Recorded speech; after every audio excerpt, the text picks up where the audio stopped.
Presented from the Aishin Broadcast Studio at Babcock's Media.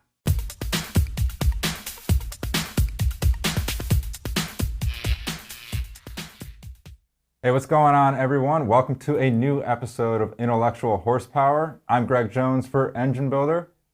And today, to help me talk about our topic of cam bearings, I've got some folks from Dura-Bond, CEO Chuck Barnett, and Engineering Manager Tom Thiel.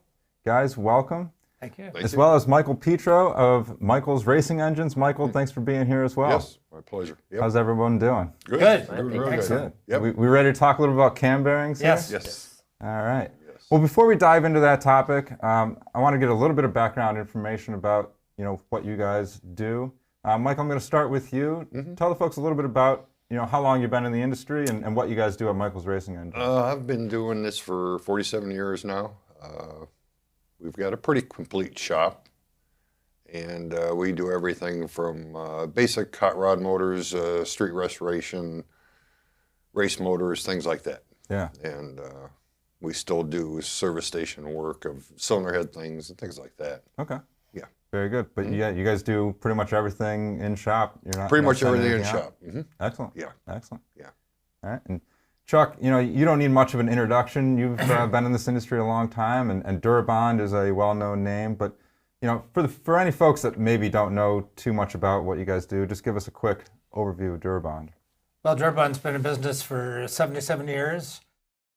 Originally in California, then in Nevada. Yeah. We have an 85,000 square foot facility in Carson City, Nevada. Yeah. 70 employees. So we manufacture everything American made. Everything is steel is American made. Everything made in there we distribute around the world. I've been with Dura-Bond for 28 years. Been in the industry longer than that. So long time. And Yeah. And Tom, I understand you're kind of the main tech guy here at Dura-Bond, right? I do all the tech calls and I'm the engineering manager and do most of the R&D work at Dura-Bond. I've been there for 18 years and I love it there. Yeah. All right, guys. So let's get into the topic of cam bearings here. Let's talk a little bit about how a cam bearing actually helps an engine and helps the camshaft. Chuck, Tom, I'll start with you guys. You guys are the manufacturers of these bearings. What ultimately is that job of the bearing? You want a bearing material that your camshaft will ride on, but Yeah. you wanted to actually ride on a thin layer of oil. Mm-hmm. So you have a hydrodynamic wedge that your camshaft actually rides on.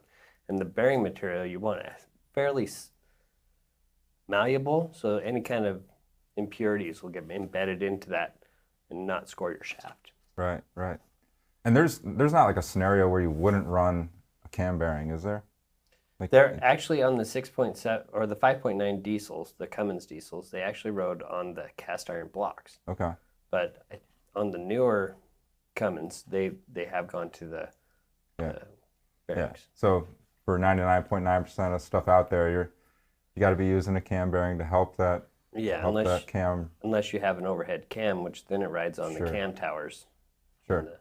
Which we also make inserts for. Okay. one important thing about a camshaft and a cam bearings, in a new block, they put in pretty inexpensive cam bearings that are clinch style. And they line bore those. So line bore them, they're perfect. But then when you go to rebuild them and you put that into the tank to clean out the block, the cam bearings get destroyed. Yeah. So when you put bearings back in, and they're not always perfectly aligned. So by using our type of bearings, it has a Babbitt material and it's a little bit softer, and it will align with those malfunctions a little bit between the different journals. Gotcha. So it's important to have that versus a line bore. Line bore is perfect, but without that, you have to have something, as Thomas said, that's a bit malleable to be able to take up that differences in the journals. All right, so Chuck, you mentioned Dura-Bond's been around 77 years, and Michael, your shop's been around almost 75 years. The business has. The The, business, shop's yeah. not quite as much. Gotcha. But Yeah. you guys have Been both a long- been around we've seen a a long time. Long time. Sure. So let's talk a little bit about how cam bearings have changed over the years. What did it kind of used to look like, and now today, what is it sort of morphed into? Well, I think the cam bearing scenario itself is pretty much static. It's been that way for a long time. Okay. Although we've come up with new pieces because you've got higher spring pressures, and higher spring pressures rely on other types of things. So with our high performance bearings, we have a special bearing material that is made specifically for high performance heavy spring pressures. And with that, we have that material that's different. And then we also put a coating on it as well. So some will talk about high performance bearings with coating, and a coating is just a coating on a normal cam bearing. It doesn't take care of those loads that you need to have. And ours will do that with the micro babbitt, and every bearing is individually burnished one by one to make sure that they have the strength to take care of that high performance spring pressures. Yeah, very good. And Yeah, Michael, it's critical anymore. Alignment, coatings, spring. We used to have a lot of problems with cam bearing problems. Most of it was block alignment, Yep. you know, and clearances were good. Cam spun fine, but once we get it in the dyno, we locked a few of them up over the years where just enough alignment off to pinch bearing. And some people in the past would use aluminum as the bearing material, but the aluminum was a bit harsh, and it would typically spin in the block, and so that was a problem. So Babbitt is the best material, has been forever, and with these other pieces on top of it, micro Babbitt and burnishing makes it so it's high performance, and the coating on it makes it so it lives. And that's huge for anybody that's doing a race block, and it should be a natural. It's not really a natural many times. So you get somebody to go into the shop and say, gee, I want a high performance motor. And they'll buy certain pistons and certain these things and so forth. And the part that many times they forget about is the cam bearings are critical to be as part of that, because you've got those extra spring pressures, and it has to live. right. We're seeing a lot of problems with the LS Yes. blocks. Yeah. Well, the LS blocks has GM built it with two thousandths tolerance on the block itself, so you don't know if number one cam bearing is off center to the number 2 or the number 5 okay. or whatever. So there's Gotcha. a lot of tolerance built into the GM blocks. Okay. And then not only that, you have the shaft tolerance has 2 thousandths tolerance. Sure. So when we build the bearings, we actually build the oil clearance to 0 to 5 thousandths oil clearance. Okay. Yeah. So just to be able to take up that much, otherwise you might end up with 6, 7, 8 thousandths tolerance in your clearance. And so we also offer CH25X1, 2, and 3 to take up some of those clearances. Okay, that's smaller on the ID? The ID, yeah. Okay. Okay. So some of them you can save a cam or save a block with those different Right. tolerances. Right. Gotcha. Let's go a little bit deeper because, Chuck, you were just talking about, a high performance bearing versus, quote unquote, like more of a regular bearing. Michael, what do you typically use in the engines you're building? And then what makes it maybe a different bearing? Is it engine type or application? It's application engine type. Of course, just the street engines get basically a replacement bearing. If I'm not quite sure what I'm going to use, I go in the Dura-Bond catalog, and it's pretty self-explanatory in there. As long as we have if we have a new block, like a Dart or Rodix or something like that, the alignments are pretty good. They're nice, so we can use a nice piece, a bearing that's not going to beat out. And it seems to work real well. Yeah. So. And they use us in all their blocks, and they're all coated as well. Yes. So they're a high performance and a coated bearing going into all the Dart blocks. Yeah, and they're grooved on the backside. Yeah. Extra holes, and they work great. Tom, you started getting into a little bit to clearances and things like that, which come into play with, bearing installation. So let's talk a little bit about installation, because this is something that, the cam tunnel there is a little difficult to get to, and, It is. I'm sure guys have several different ways they maybe go about it. But let's talk maybe about best practices of cam bearing installation and what guys need to know. Where you clock the oil hole. If you have a groove in your block or on your bearing itself, you're going to want that oil hole between the 2 and 3 o'clock position as you're looking at the motor standing in front of looking at the harmonic balancer. You want that Correct. at the 2 and 3 o'clock position. That's key right Yeah. there. Yeah.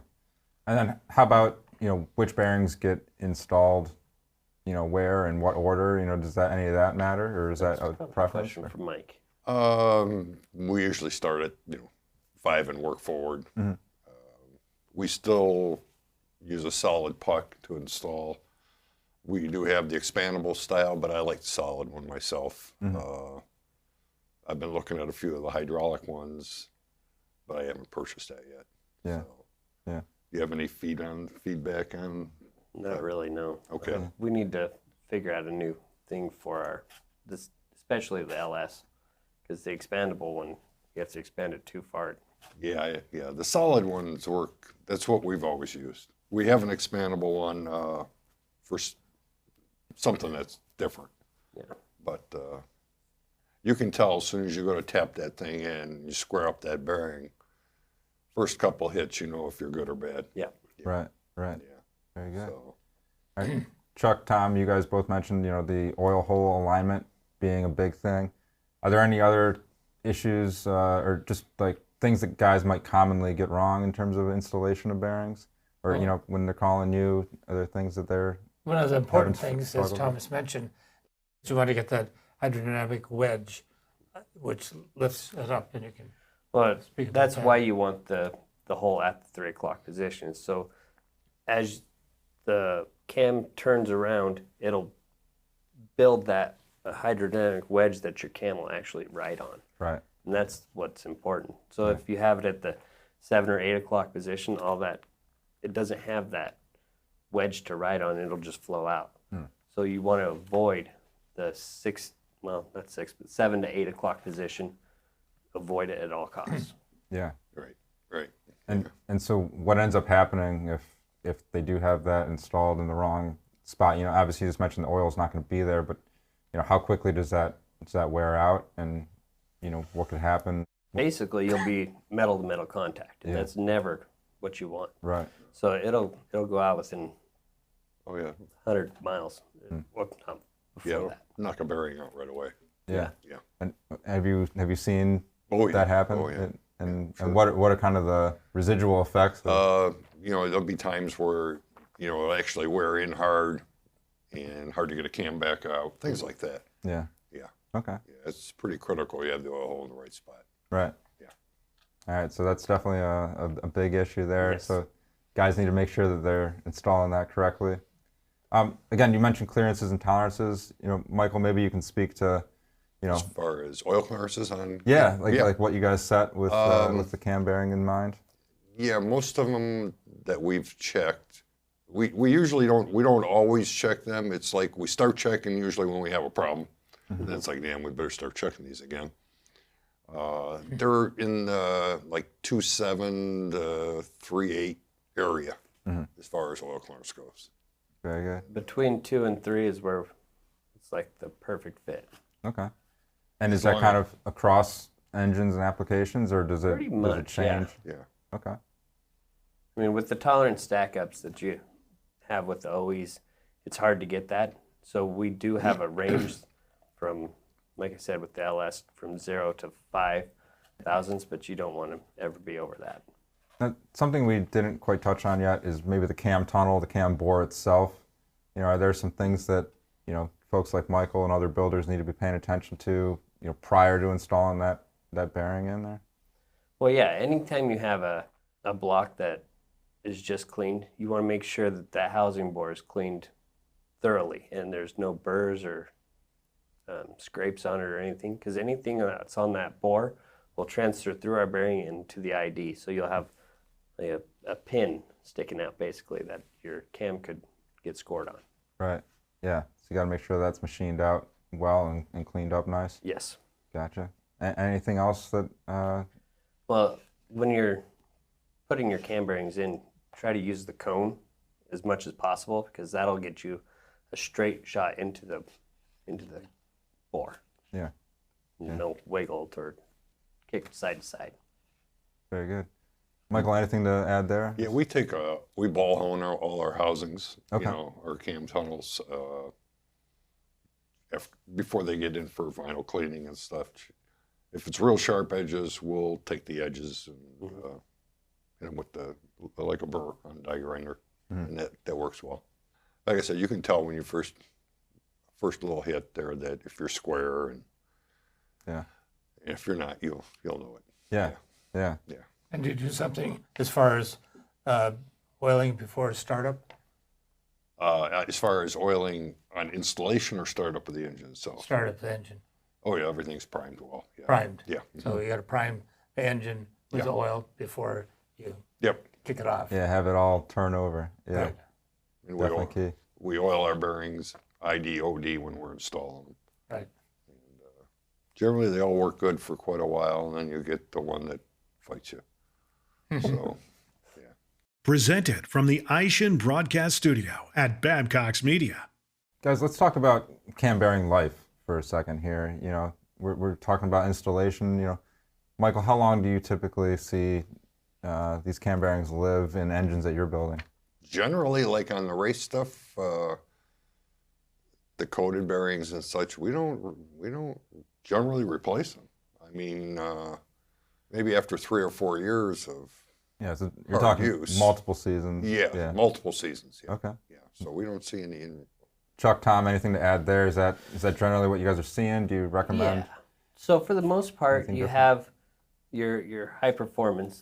What you're going to wear out on that is because of fatigue. Mm-hmm. So the springs beating on that cam, that'll cause that to fatigue and wear out. Yeah. As far as a regular street motor, you probably won't see it again. Well, so Michael was talking about with his race engines, it's 3-4 seasons before he might need to replace it. It could be longer.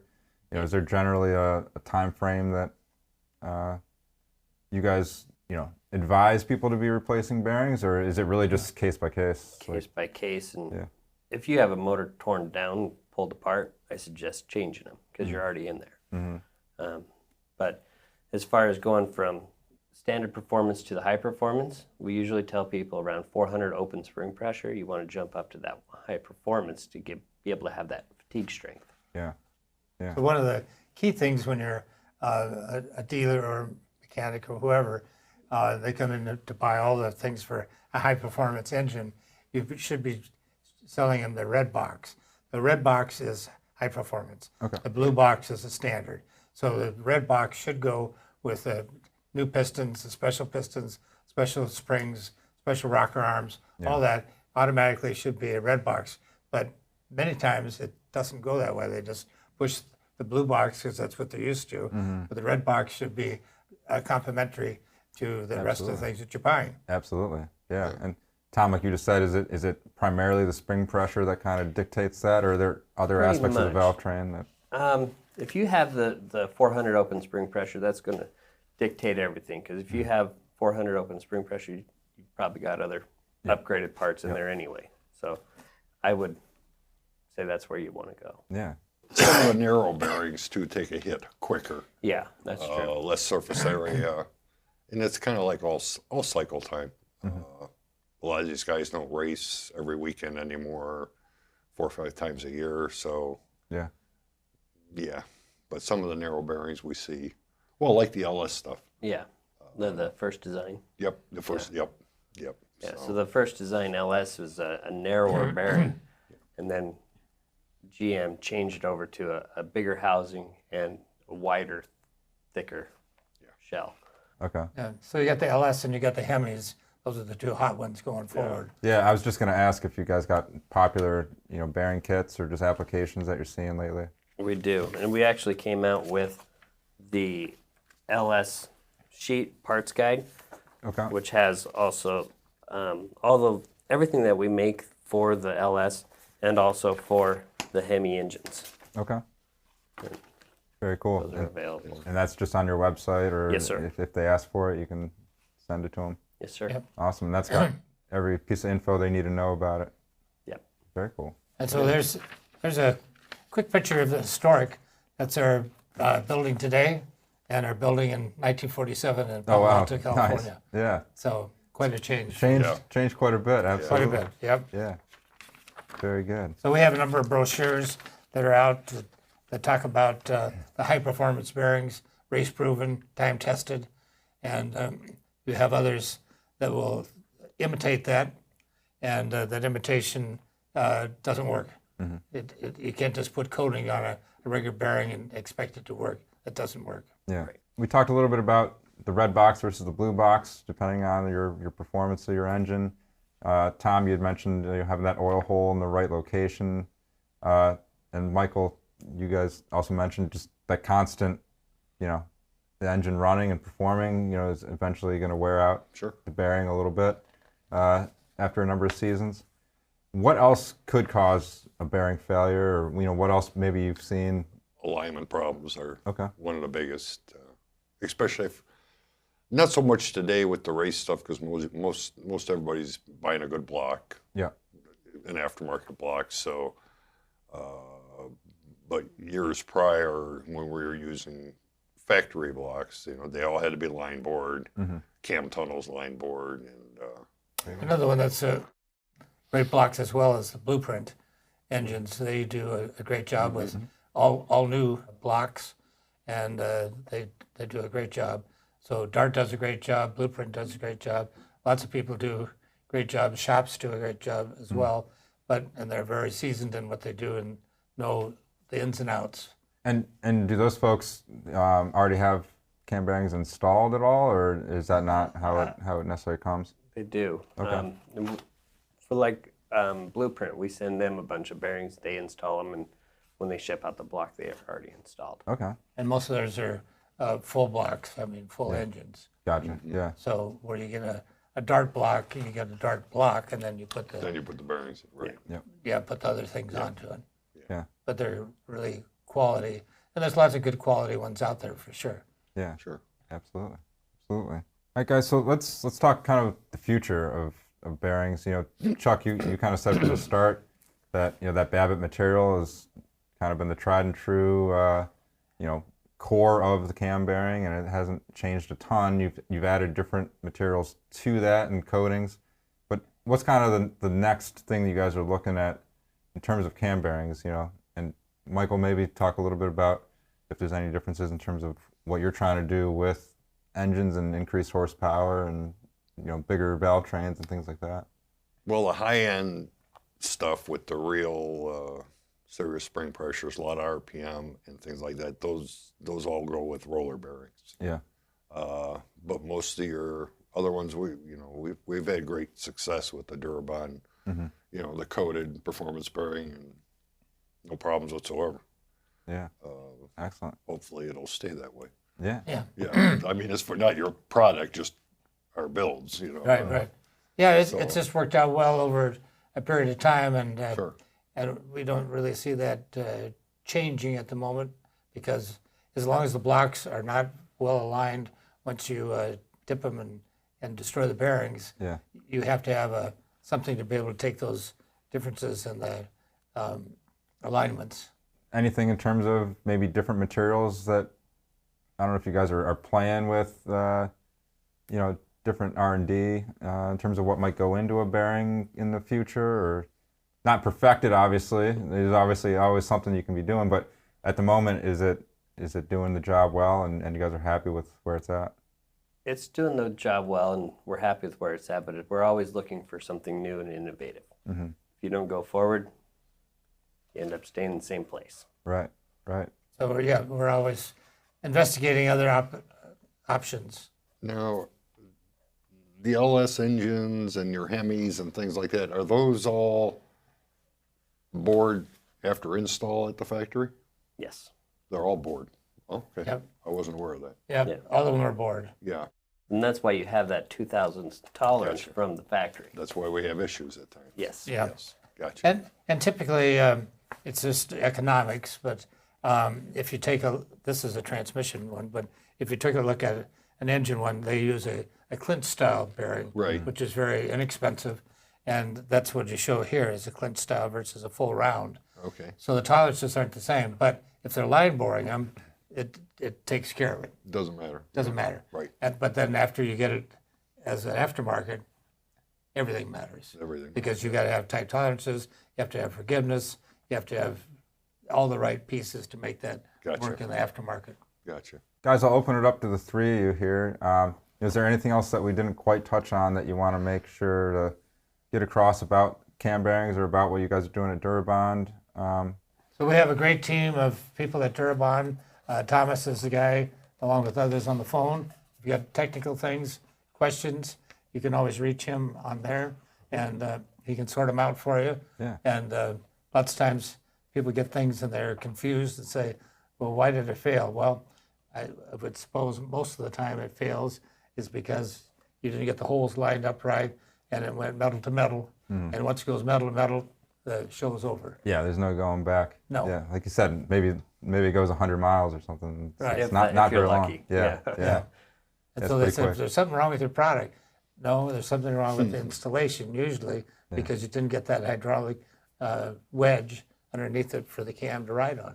And so is there like a simple way to make sure that that's right? You just got to make sure that when you're priming the engine that it's lined up? Yeah, or, make sure you're getting oil through all your galleys and up to the top and everything. Make sure that the oil is there. Yeah, And then make sure it's primed and then run it. yeah.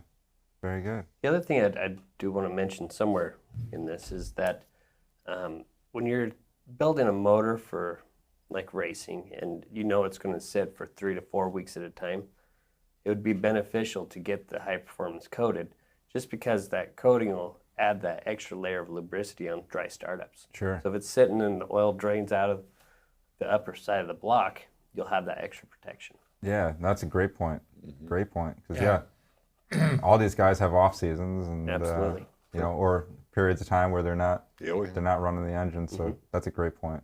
I also understand that there might be products out there that guys should be wary of because that coating, people are saying that they're coating bearings or doing something with their bearings, but it might not be what it actually is. Is that right, Chuck?